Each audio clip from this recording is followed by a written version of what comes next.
Okay, we're live. Sorry for the delay.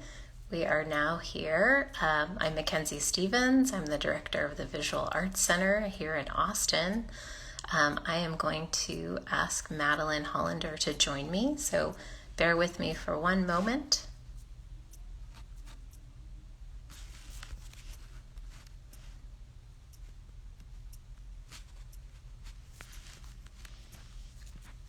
Okay, whoops.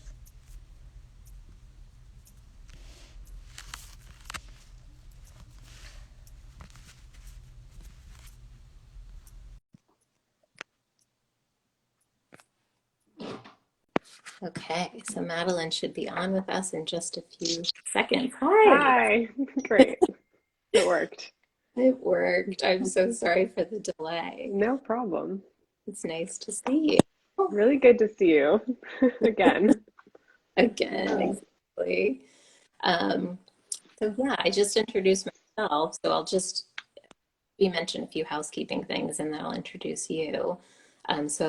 We'll chat for about 20 minutes or so and then open up to questions. So for everyone out there, please hold your questions until the end and then enter them into the chat and I'll read aloud. So that's that. So now I'll introduce you, special guest, Madeline Hollander. So thanks for being here with us, Madeline. I'm My sure pleasure. many people know. I'll just start saying you're an interdisciplinary artist working across dance, performance, video, and installation, living and working in Los Angeles. And your exhibition, Score for Seven Solos, just opened at the Visual Arts Center on January 30th and is on view until March 27th. So hopefully a lot of you out there will be able to come and see Madeline's show in person. So I thought we'd kick off just by having you tell us a little bit about the exhibition and kind of maybe walking us through it. And I'll pull up an image of the show so everyone can see what you're talking about. Does that sound good? Yeah, great. Um, I mean, okay, so the beginning of the show came from me wanting to find other ways to express this movement notation in this drawing practice I was doing, where I would create a score um, during and after rehearsals and working with dancers to kind of notate and record these choreographies that we were coming up with or specific sequences. And that practice began with pencil drawings in my notebook. And then I started using rope because I wanted them to be more of the size of the human scale as opposed to something the size of my thumbnail. And then in 2017, I realized that I would love to actually have the notation cover the trajectory of the entire movement or the distance that the dancer would be traveling for that particular sequence. And went to a local fire station. This was in Red Hook at the time and in upstate New York, and asked if they had any spare hoses and found out that they have every year all of the hoses go through this kind of threshold stress test where they kind of use or they use the hoses they have to go through these tests, and the ones that make it go into the pile for the next year, and the ones that don't get condemned, and they get this red tag that says do not use, and then there's a reason for what went wrong during that test, and they go into this pile that ends up being discarded, or they use for kind of training purposes for new firefighters, like to kind of run with as weights.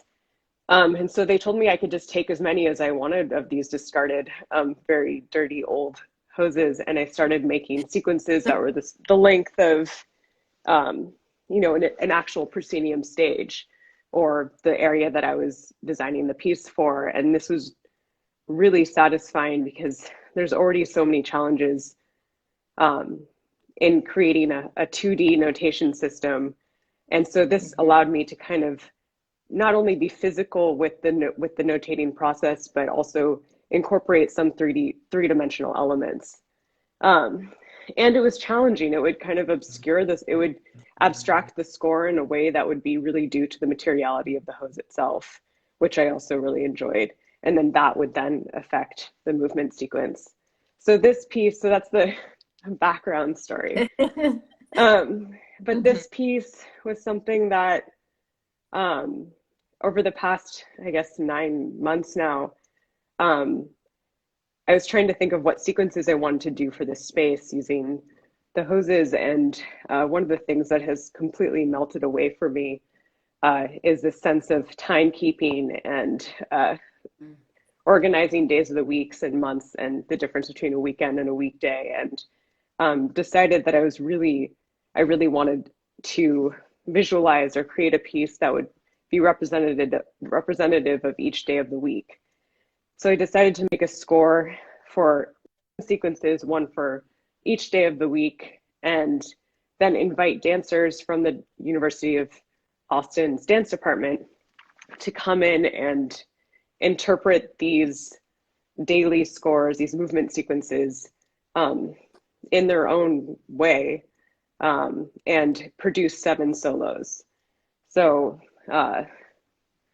if you look at this picture here starting from the left, we have Monday's sequence, then Tuesday, Wednesday, Thursday, Friday, Saturday, Sunday, and each one is its own kind of movement sequence that I didn't, ever show physically. I didn't ever present that to the dancers. I just presented the score and asked them to spend time in the space by themselves, interpreting this language, this movement language, as they'd like, and then to present a solo that would represent them reading this notational system through their body and through movement. Yeah, what was it like?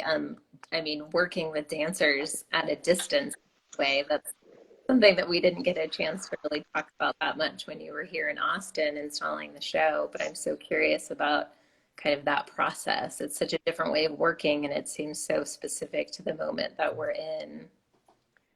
Yeah, it was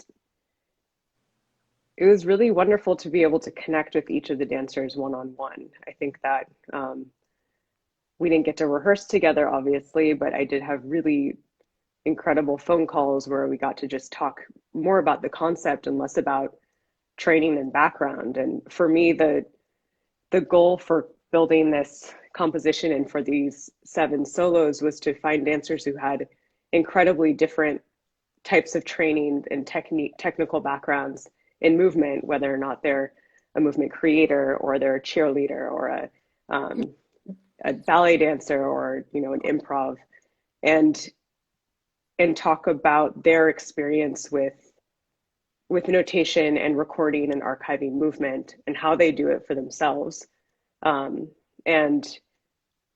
really kind of begin that process on a very conceptual plane and let them. It was very freeing. It was very much, it was blind. I wasn't there when they were producing their solos, so it felt like a really nice and interesting dialogue where I get to present this physical form, and then it will then produce this physical outcome that was a complete surprise to me. Mm-hmm. Yeah, something that was so beautiful when the dancers were performing and we documented last week.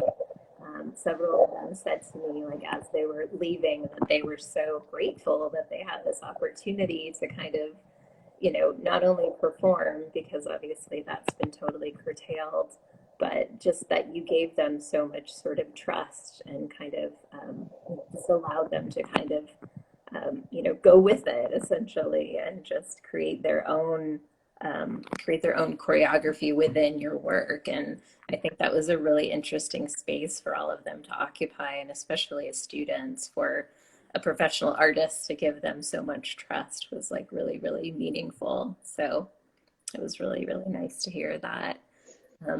So I'm curious about the hoses. You walked us through kind of the background of the project and, the original project from 2017.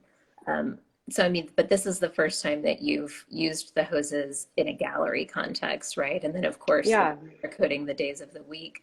What made you want to return to using them again? I think they're useful for you and have kind of this utilitarian purpose, but is there something else that's kind of, I don't know, useful about them in particular in the material? And perhaps you could talk through some of that.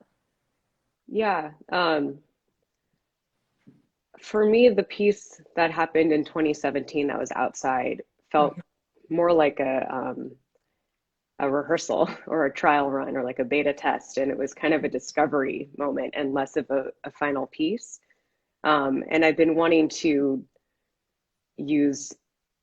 create a larger, more final performance-like version of that piece since doing that in upstate New York. But another aspect of the hoses was at the time, and still, I had been producing these two other works simultaneously. One that was about cement, and I was doing a choreography with cement mixing trucks where performers were actually walking on top of the rotating barrel. And they were doing this countdown of 365 rotations, and working with a piece called Arena that was featuring a beach rake truck in Rockaway and 7 dancers that were kind of creating prints based off the choreography in the sand, and then the beach rake truck would then comb their paths and their markings and erase it, and then vice versa. They'd be clearing the path for their choreography to create the markings. And cement, I was interested in cement in particular because it's composed of water and sand. Those are the two main elements, and those are two things that have become extremely limited right now in the world. Cement companies have been obliterating all of the local sand resources for over a decade now. So now industries are setting up these rigs all over the oceans to actually pump sand from the ocean floor and then ship it across the world in order to make cinder blocks or sidewalks or silicon chips or glass. I mean, there's so much of our world is made up of sand and water. And so when I was looking at the trucks, I kind of would see them as these endangered species, as these things that were, sand is becoming much more valuable. It costs about 500 times what it used to cost. Water, especially being in California, is becoming scarcer by the day. And likewise, when I was talking to the firefighters in upstate New York, they're telling me about how they're coming up with these new types of foams and other technologies to fight fire. So it's not just going to be water. Right. And so then I all of a sudden looked at, the beachcombing truck, which, soon the shorelines are being obliterated because of not just the cement industries, but also because of climate crisis and the rising waters. So I was like, oh, all of those jobs are going to go away. Those rakes are not going to serve a purpose in 20 years, 10 to 20 years. And then the hoses themselves, like they're being condemned every year, but I can kind of foresee a time when we're not going to be fighting fires with water anymore, that we're going to be using other forms of who knows what. So for me, these three pieces kind of fit together as this little triangle of as like these three technologies that are endangered and that are going to be kind of filtered out of our daily lives and culture relatively soon, and wanted to incorporate a piece that would kind of be that third element. So this is it. The trio is complete. The trio is complete. And one of the things that, with these hoses, I wasn't really sure what we were going to get because each fire station has different types of hoses, and some are much wider. Some, they're all, there's 5 main types of fire hoses, and they're all designed to fight different types of fires. There's like a booster and I forget all the names of them, but I particularly liked these very wide, kind of like linguine-esque, or fettuccine. I don't know what shape this would be. Hoses, because they were very flat surfaces, and I wanted to kind of take advantage of that as a canvas space and also add this element of color. So instead of just having the hoses be the sequence themselves, I've labeled each one of them. So from left to right, you can see the pink on the very left of the screen. That one's Monday. And I've written out, using my synesthetic code, the colors of each day of the week, how I see them. So that would be something that I would do normally on my sketchbook or in while making a score anyways, indicating left and right foot or whatever part of the body or the speed or the timing using my color notation system.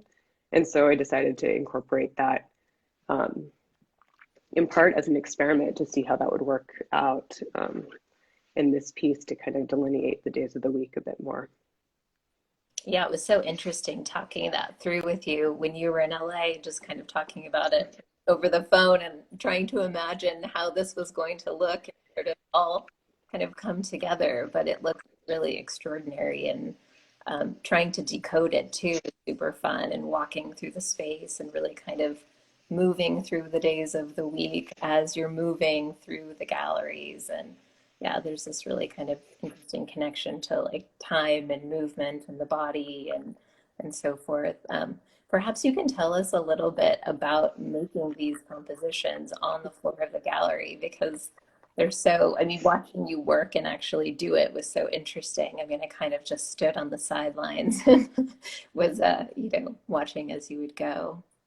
Well, these are definitely the heaviest hoses I've ever worked with before, which I didn't know until getting there. Because each of them were about 125 pounds, so I often needed a hand to get like the nozzle to the other side of the room. Yeah, So I'd say the majority of the work was in laying them out and really getting them situated, and then creating these knots and formations ended up being its own choreography more so than any other installation, I would say, in terms of literally like putting it over my shoulder and climbing through the loops and yeah, unwinding things and using my feet and knees to hold parts of the hose. So it was like kind of creating a knot over my body and then kind of unwinding it as I go. Um, and then once I had kind of the basic movement sequence for each one that were based off my initial drawings, which are also up mm, in the gallery, then for me it was about really editing and um, making it as clear as possible, and also making it so that people could feel comfortable walking through these lanes, which I think from this photo look a little bit more narrow than they feel in their they're actual actually, space. yeah, they're very walkable, I Yeah, think. Yeah, it was yeah. so such a performative, just creating the installation itself was very much a performance and a performative action, and it was really interesting to watch you work. Hmm. So we're running a little bit low on time, so amazingly. But I thought maybe you could sort of tell us a bit about what's coming up for you, what you're working on now, and maybe tell us a little bit too, because I think it's interesting for people out there to know kind of what a studio practice looks like now, and what your practice maybe looks like specifically, but kind of in pandemic times, what a working day is like for you. Yeah. Um, I'm going to close this.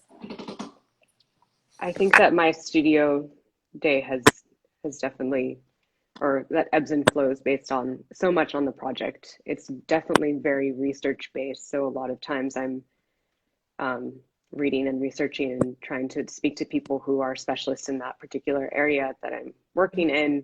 And then hopefully there's also some component of rehearsal. So like today, all afternoon, I'll be at my studio. And luckily, since I'm in Los Angeles, I can rehearse outside and Yeah. at a distance and working with two dancers where we're going to be going back and forth in the parking lot, kind of creating a new piece. So I'd say a typical studio day is a lot of, right now I'm researching how to turn on and off and program recycled headlights because I'm doing a piece for Freeze that's going to be synced with sunrise and sunsets across the world, but using old headlights from automobiles to kind of create a dynamic score. And that is very much in right now in the research phase and trial and error and experimentation and less in the installation. But my studio is full of 120 headlights right now, so that's all that you can see. And then the outside parking lot has become the space for rehearsal. I think the last Um, I saw your studio, which was then in New York, it was also full of headlights. Headlights, yeah. And those were tail lights though. But yeah. It's So I've okay. gone to the front of the car. But Yes. yeah. Um, so Nice. that's kind of the typical day right now. I think that usually I'd be working on more projects that involve choreography and rehearsal and are more performance based, and renting a studio where we could rehearse indoors. But due to the pandemic, it's really been kind of one dancer at a time, coming up with sequences, Hmm. and less about building an entire composition together. Yeah, it seems like you've been able to come up with really creative ways to continue to collaborate with people, which, of course, is what everybody's so hungry for right now, being with other humans in the world. Um, Yeah, but yeah, I mean, hats off to you for making it work. It's a really hard time to do that. Well, thanks so much. I'd love to open it up to questions if anybody has any questions out yeah. there. Type them into the chat and get to them. Let's just give it a second. Mhm.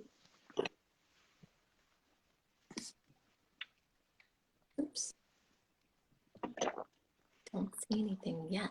Mhm. Any questions, folks?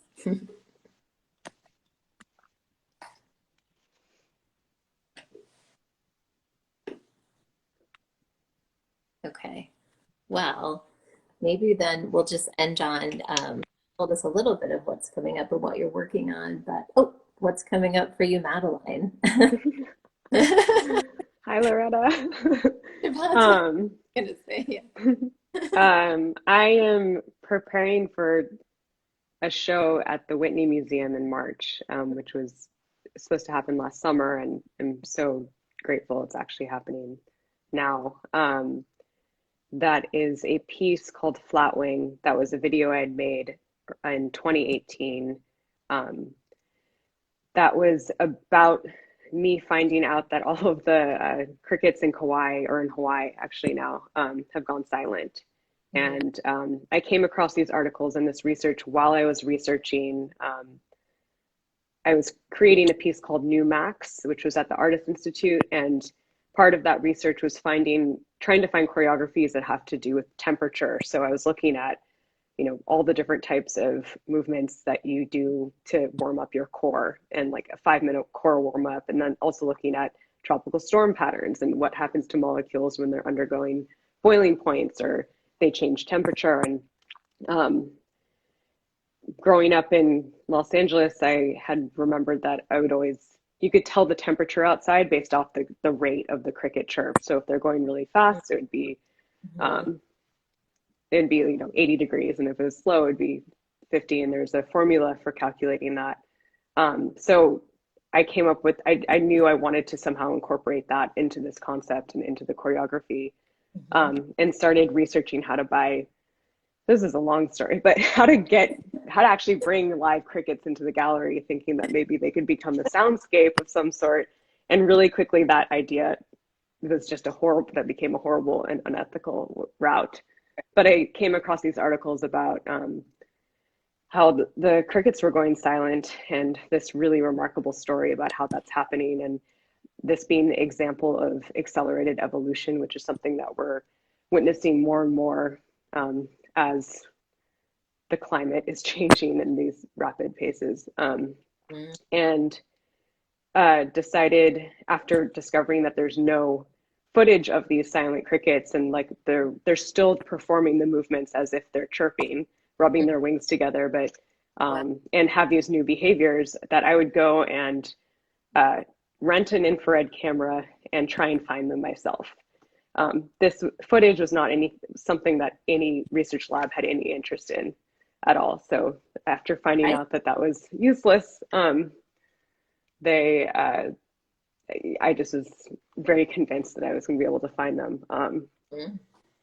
And the video piece is in one way, it's a complete failure. It was very impossible for me to find in pitch black, with only being able to see through an infrared camera, find these crickets that are silent and very tiny in the jungle. And Seems like an impossible task. Yeah.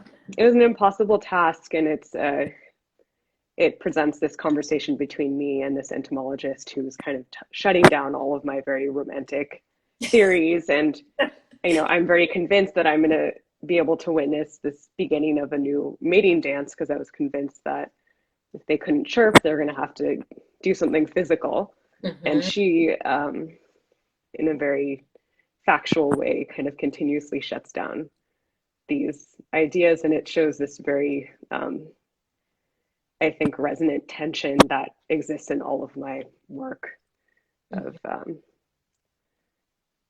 when two disciplines kind of butt heads, but also collaborate at the same time. Yeah, totally. I think that's so true. I was reading something recently that like the most innovation happens when, people from two different disciplines or different disciplines are coming together to work together. Like that's when kind of like creativity and yeah, innovation is really moved forward, which is so interesting. So we have Yeah. another, um, let's see. So it says, how do you see scores as an aesthetic, excuse me, strategy or in dance? Or sorry, I missed the last Sorry, word. I fumbled that one. How do you see scores as an aesthetic strategy or comment on notation in dance? I'm not sure. I think that the point of a score is to have it be as functional as possible. So for me, the aesthetics are not part of that equation, really. In the sense that, every curve and every line and the thickness of the lines and curves should be meaningful. So it creates its own language and kind of system or information system. And for me, adding the color, they were very specific. It was the light pink was an M, the white was an O, the N was a purple block. So for me, it doesn't feel, I wasn't choosing things based off of aesthetics. I was choosing them based off of this kind of internal language that I've been using and developing, um, since really beginning to do a lot more choreography.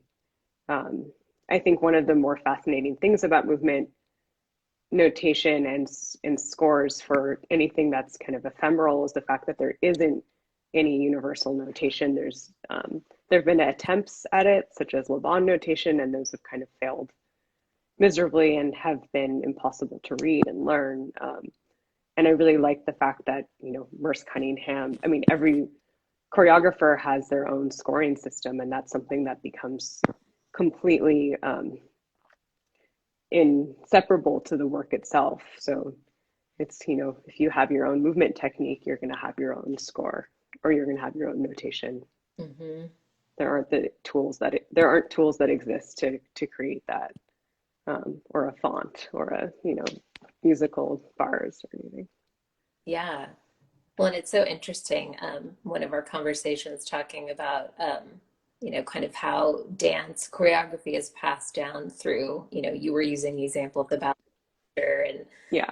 really kind of, it's such a different way of thinking about learning in some ways. It's learning through kind of entrusting someone else to be able to kind of convey the movements, but not only the movements, the feeling, the emotion, what you're supposed to be thinking. I mean, all of these things, and Yeah. And the it's origin for stories one of, like, person's body and brain, and yeah, it's and physically being sculpted by someone, and having, the dancer be the material. And so having someone literally come and bend your arm or move your foot in the right angle that it needs to be. And, Mhm. to be able to record those instructions are really difficult. And, even with, motion capture and 3D technology and having multiple camera angles, you really still need the kind of lore and the tales that, explain the reason why that movement happened then, or how this was a mistake that the choreographer then interpreted as this. And you need to have those kind of points of a narrative to be able to really embody the piece. Yeah, that's so true. Like the story itself, as you said, the lore is Mm-hmm. as important, and that's so interesting to me. Yeah, thinking about kind of how this information is passed down and how it shifts over time. Um, So one person asked about the performances, which I totally forgot to mention that these were documented and that they will be projected in the gallery or they'll be viewable outside of the gallery. So I think the plan is to have those up this evening. So anybody who's interested in seeing documentation of the performances that Madeline mentioned of the dance students in the galleries, those will be accessible on the south lawn outside of the VAC. So the idea is that you'll be able to have this kind of inside and outside experience of the exhibition. So it'll be really exciting to get those up. I haven't even seen the performances yet. They're really exciting. Yeah. I tried to stay away when they were documenting, but I'm really excited to see what it's going to look like. So it's great. And those go up, or those projections happen right when the gallery closes, and they continue on loop till midnight, right? Is that So, good? Yeah. so it'll start at 5 and Mhm. then wrap at midnight, and they'll be on view every day that we're open to the public. So that's Wednesday through Saturday. So, all right. Well, maybe we should. Oh, someone asked. Very cool. Will they be on view other evenings or just tonight? Nope, they will be on view Wednesday through Saturday. So on the days of that we're open to the public. Thanks for that. Well, maybe we should end there if there aren't any other questions. And thank you so much. This was wonderful. Thank you. You and I'm talk so happy we got to do this piece together too. to you. I know. Um, I know it feels like a lifetime ago when I saw you in New York. mhm, Now you live back in LA and mhm. the world is turned upside down, but we made it But we happen. did the piece. Yeah. Yeah. And it was super fun. So thank you so much for Yeah, sharing. thank you. All right, I'll talk to you soon. Okay. Bye, Mackenzie. Thank you. Thanks. Bye, everyone.